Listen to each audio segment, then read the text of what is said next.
Today, we're taking a story that became a true crime obsession. I mean, a viral sensation set in a place that feels engineered for horror. And we are peeling away the speculation to find the powerful, often ignored clinical truth at its center. We are diving deep into the 2013 case of Elisa Lam in the Cecil Hotel in Los Angeles. Our mission isn't to rehash the ghost stories or, the outlandish theories. No. Instead, we are looking at the hard facts, the official investigation, and ultimately the biological condition that provides the crucial final context for this tragedy. Our sources take us through the macabre history of the location, through body language analyses of that infamous surveillance video, the complex court documents of the investigation, and then a deep clinical exploration of a neurological condition known as anosognosia. And that's the key term. It is. If you follow true crime, you need to understand this term because it really unlocks the official conclusion of this deep dive. Okay, so where do we start? The location is critical here, the Cecil Hotel. It really is. It was built in 1924, and it was supposed to be this fashionable, high-end destination. Right, for business travelers. That lasted about 5 minutes. It really did. It quickly fell victim to the Great Depression and the subsequent decline of the area surrounding it, which, of course, became Skid Row. The hotel's glamour just evaporated. And it quickly gained a reputation for tragedy and danger. And when we say that, we're not just talking about one or two incidents. No, our sources detail a relentless series of dark events. I mean, while many places have a checkered past, the Cecil seemed to collect notoriety. It was a magnet for it. You had at least 6 reported suicides just in the 1930s. People taking poison, shooting themselves, jumping from windows. And then there's that horrifying 1962 incident involving Pauline Otten. She jumped from a 9th-floor window after an argument with her husband. And she didn't just commit suicide.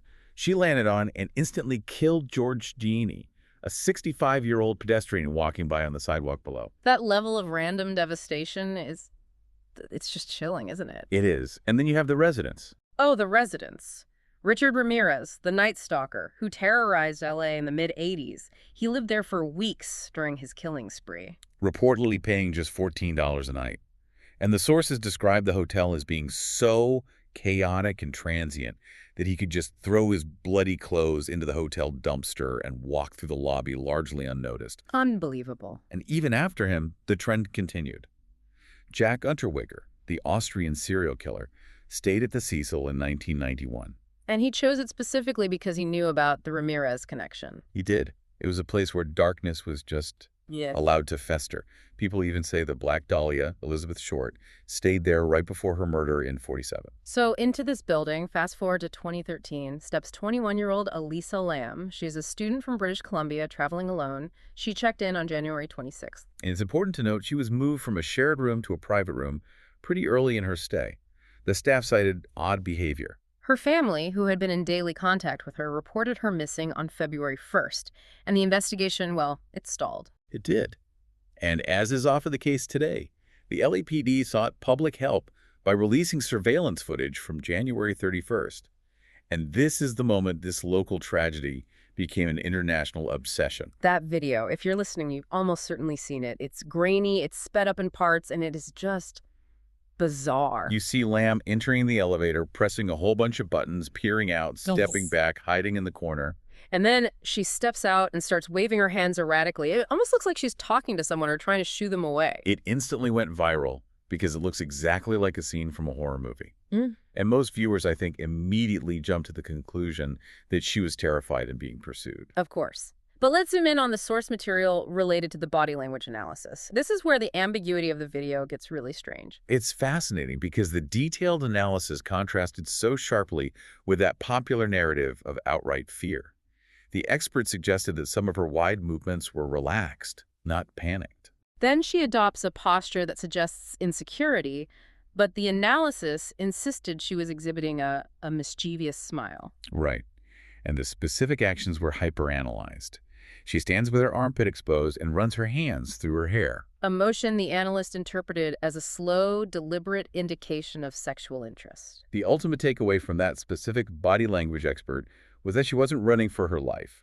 She was perhaps, and this is a quote, playing a game of hide-and-seek or something similar. So it's either abject terror or a flirtatious game, that kind of interpretation. It just fueled the confusion. Exactly. The ambiguity was gasoline for the internet sleuths. And that online obsession led to wild, completely unsubstantiated theories. Oh, everything. Coincidences linking her death to the 2005 movie Dark Water, or that ridiculous conspiracy theory that she was infected with a biological weapon. Supposedly referenced by the unfortunate similarity in the name of a TB test, Lam Elisa. I mean, it's absurd. But the drive for the sensational, the insistence that a murder must have occurred, had devastating consequences for real people. This brings us to a crucial point about the real impact of these online theories. Our sources highlight the case of Pablo Vergara, a musician who performs as morbid. Amateur sleuths connected his, cryptic music lyrics and an old video of him at the Cecil Hotel to the case, and they just ran with it. His reputation was attacked, his career effectively throttled, simply because these internet investigators decided he looked suspicious. They were blinded to the truth by their need for a villain. And the simple, devastating truth arrived on February 19th, 2013. After guests complained of chronically low water pressure and a strange odor in the building's water supply, a maintenance worker was dispatched to the roof. And there she was. Elisa Lam's body was found floating inside one of the 4 huge 1,000-gallon water tanks. And this discovery for many just deepened the mystery. It led to a wave of renewed disbelief because the logistics of how she got there seemed, to most people, impossible for someone acting alone. They absolutely did. The roof was restricted. Guests weren't supposed to be up there. To get access, you had 2 options. Yeah. 3 exterior fire escapes or an interior staircase. Right, and the interior door was supposed to be protected by an electronic alarm system designed to alert the front desk. But here's a critical fact that often gets lost in the sensational documentaries. Court documents revealed that the electronic alarm system on that roof access door was not activated. Not at all. Not at any point in January or February of 2013, the door was unsecured. Okay, but even so, getting into the tank itself sounds extremely difficult. It is. You first have to climb onto a 4-foot high access platform. Then you have to scale a separate 10-foot ladder up the side of the tank. And finally, you have to lift an 18 by 18-inch heavy metal lid to get inside. And she was found naked, with her clothes in the tank with her. So if the logistics were that difficult, climbing a ladder, lifting a heavy lid, removing clothes, and getting inside, how does the official ruling of accidental drowning hold up? I mean, it seems like it must have involved another person. That is the precise question that the investigators had to answer. And they answered it based on the evidence, or rather, the lack of it. Okay. The coroner's report found no signs of physical trauma whatsoever. No scratches, no bruises indicating a struggle or that she'd been lifted. There were also no contributing drugs found in her system. So the official ruling was accidental drowning, but it listed one critical factor. Bipolar disorder. So the lead detective, Wallace Tunnell, he had to reconcile the difficulty of the access with the total lack of evidence of foul play. What was his conclusion? His view, stated in his deposition, was clinical and straightforward. Quote, "My opinion is that she fell off her medication, and in her state she happened to find her way onto the roof, got into the tank of water." So he believed it was self-initiated. He did. He concluded that the difficulty of a third party having put her in there undetected, given the lack of prints, lack of DNA, and the lack of trauma on her body, made the narrative of a severe psychotic episode the most likely tragic explanation. So we pivot now to the critical clinical piece of information that makes that scenario plausible. The official conclusion hinges on her having a severe psychotic episode, coupled with a profound lack of insight into her own condition. And this is where we do our deep dive into the term anosognosia, or lack of insight.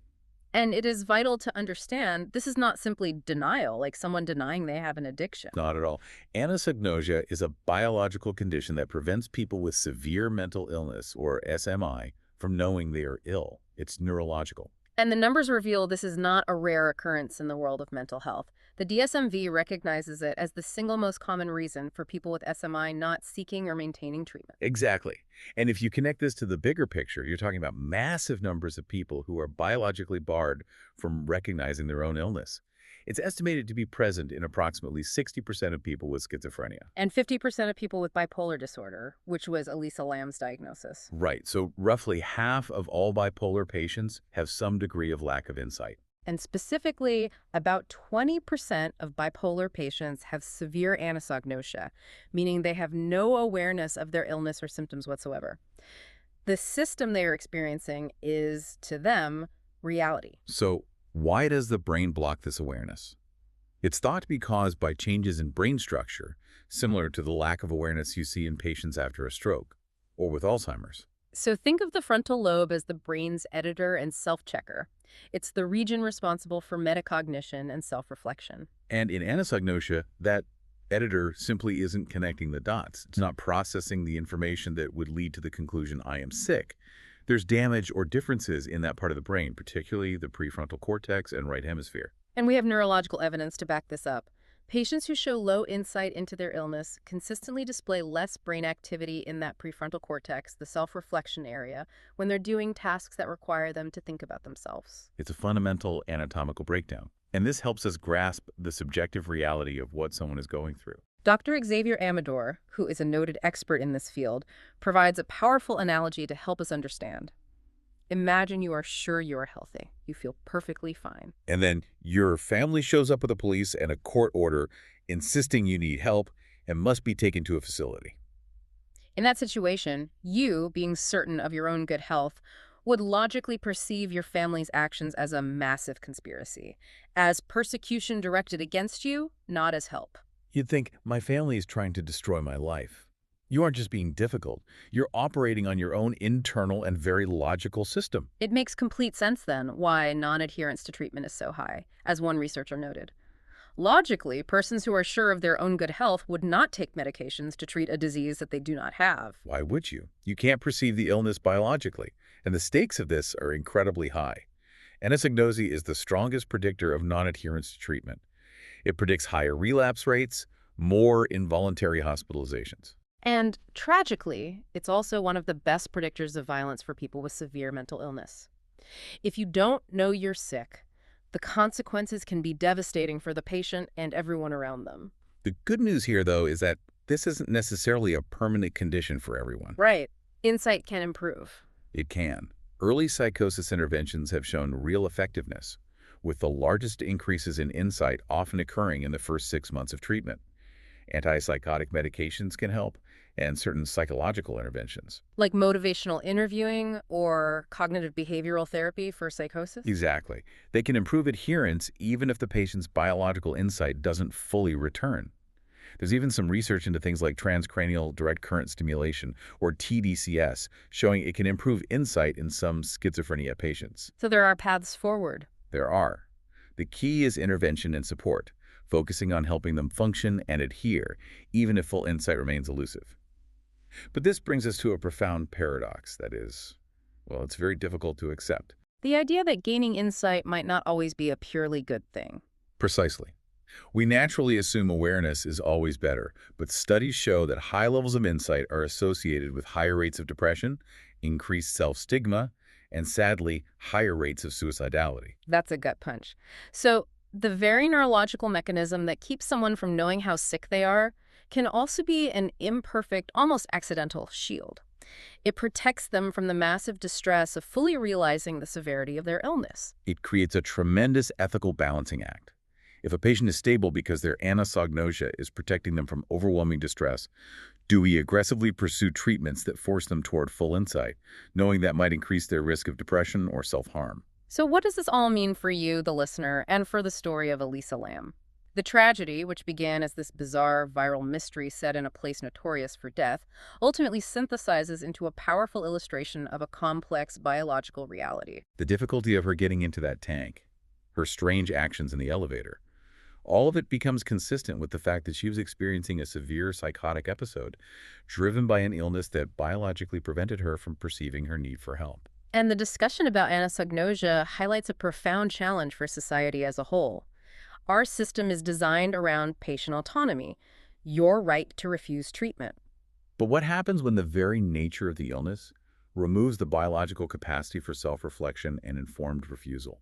The question we are left with is this: should the focus shift away from desperately trying to convince someone they are ill and instead concentrate on therapeutic approaches that simply help them function better in the world, regardless of their own beliefs about their diagnosis? That shift in perspective, it changes everything about how we approach severe mental illness. If you enjoyed the video, don't forget to like, comment, share, and subscribe for more content like this.